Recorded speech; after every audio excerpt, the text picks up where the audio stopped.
Well, my name's Sonal Shah and I'm a trainee solicitor. Essentially, you're employed by a firm for 2 years. You have what's called a 2-year training contract. And in that, you move around different departments. So at my particular firm, you see 5 departments for 4 months each before deciding which you want to sort of specialise in. Then for your 6th seat, we call them, you go back into that department and then you qualify into it. Because of the German, was always going down the international route. So the big shiny building in Canary Wharf, the 100-odd offices around the world, that's where I wanted to be, doing big deals, big money, lots of pressure. And then actually I did vacation placements in these places. But if you just looked at the few people who are a bit more senior than you, so people, either trainees or people who just qualified, they had no other life. Work was all they did. At this firm, I could see myself retiring, having never worked anywhere else. When I eventually arrived, I found that I was actually highly encouraged to go off and do your own thing and have hobbies and friends and go travelling and do whatever it is you want to do, because ultimately, if you're happy, you'll do a better job when you're at work. In an ideal world, I'd quite like to be senior partner of this place, obviously. But no, really, I've got quite modest ambitions. I'd like to get married and have a baby one day. Quite like, to be a mum. But really, it's just, I think, and it's really cliche to say this, but I just want to be happy in doing whatever I am doing. And at the moment, I see my future as being here, a lawyer. I don't know, and continuing, probably deciding on a specialism in 8 months or so, and then just going with it. So yeah, just more of the same.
I did law and German at university, which meant I had 2 years in England, then a year away in Germany, and then a year back in England. And it was brilliant. It was hard work, because doing a joint honours degree means that you're basically doing just under 2 degrees squashed into one. But it was fine. You had to get your head down with the reading and stuff. But well, we found a lot of time to have a lot of fun as well. And my 3rd year in Germany was great fun, because it was more of a jolly than an actual learning experience. I must say my German probably went downhill in that year. But I made a lot of friends. I got to live in a foreign country for a year. And it was great. It was a great way of sort of becoming independent and just experiencing new cultures, new people, new food, all that sort of stuff. Really good.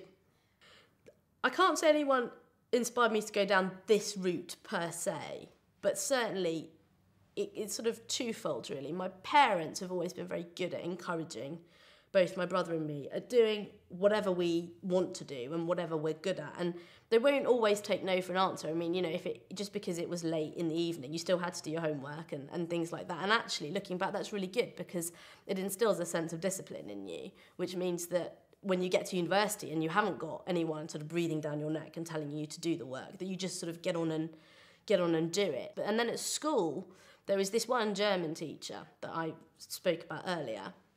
She was excellent, because she was in the industry, you know, because of her husband and her son and whatnot.